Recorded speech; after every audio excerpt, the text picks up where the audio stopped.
So then, after this little segment, the WWE Championship was on the line at last, at long, long last. Randy Orton was defending against John Cena in an I Quit match. There was going to be no way out for the Viper, Randy Orton, in this match. So it started off plain and simple. John Cena was getting, his ass kicked as per usual. Randy Orton, you know what it's like. He was kicking the shit out of him. Bit of the old bit chair, stairs, ring post, the lot, So basically John Cena got his ass kicked the whole fucking match. Randy Orton was in control, but then of course John Cena's favourite time in a match came, the last couple of minutes. John Cena made a heroic comeback. Boom! Big right hand to the face. 5-knuckle shuffle. Big FU. And then of course John Cena locked in the STFU, which we don't call it anymore. That's against the WWE PG rules. They just call it the simple STF. John Cena locked in the STF. Randy Orton was screaming in pain. Randy Orton said the words "I quit," and as expected, Randy Orton lost the match. John Cena, new WWE champion. No surprise whatsoever. It's simple. That is what happens in this game. John Cena, new WWE champion. And if you're anything like me, you will then not be watching Monday Night Raw for a good couple of months until Cena loses that title, because it is boring shite. Excuse me. So this leads us on to the final match. It was the World Heavyweight Championship on the line.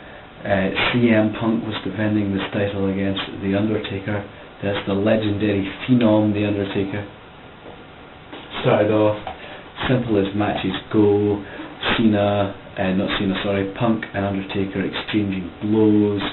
Of course, The Undertaker then locked in the Go-Go Platter, as it's officially called. If you were in UFC circles, if you were in WWE circles, that move is called the Hell's Gate.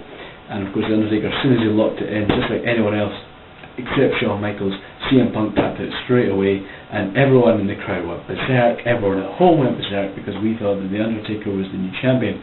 But no, that wasn't to be the case, because Teddy Long then came out, and Teddy Long announced that when Vicky Guerrero was the general manager of SmackDown, that she banned the Go-Go Platter / Devil's Gate, and he announced that the match was to continue. So for the next couple of minutes, CM Punk and Undertaker went at it again, and all of a sudden CM Punk locked in the Anaconda Vice, a submission move that he used to use all the time. He hasn't used for a long time, but he locked in that move, and as soon as he did it, the referee called for the bell, and the Undertaker was left in the ring raging as CM Punk and the referee went off smirking. Now that was certainly suspicious. It certainly evoked old memories of the Montreal Screwjob. That was obviously the intentions of the WWE writers. CM Punk had that big grin on his face, typical heel. Certainly the implication was that the referee and Teddy Long, who has been a face for all these years, he was acting as a heel. So, overall, there was a dodgy finish to this match. I'd probably give it a good solid 3 stars. So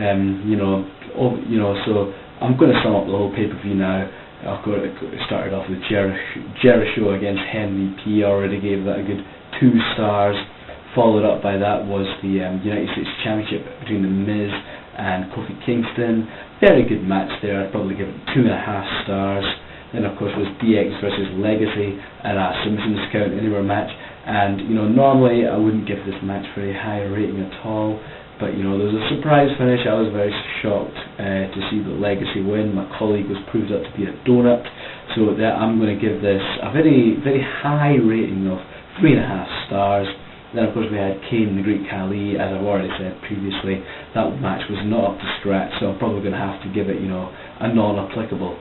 Then of course we had 3 World Championships on the line in a row. Christian, he successfully defended against William Regal. That was a good match. I'm also going to give that one a pretty decent 3 stars. John Cena then defeated Randy Orton in an I Quit match. That wasn't up to my liking. I didn't like the whole psychology of the match. It went on far too long with very little happening. I'm going to give this match 2 stars. And then, as I just said, CM Punk, in controversial circumstances, retaining the World Heavyweight Championship against The Undertaker. I'm going to give that match 2 stars. So overall then, if I was to rank these ratings on an average scale, I would call WWE Breaking Point 2009, I'd give it 2.5 stars. A pretty decent pay-per-view nothing to write home about, nothing that's going to set the heather alight, but you know, for one night, it's a pretty good laugh. So on behalf of ROH Quadruple 23, my name is Steve Figures. I'd like to thank you for listening to this review. I hope that one of my colleagues will be able to provide the Hell in a Cell pay-per-view in a couple of weeks, and of course I would like to thank ROH Styles 23 for being such a hero and inspiration to all of us. Thank you very much. Thanks for listening.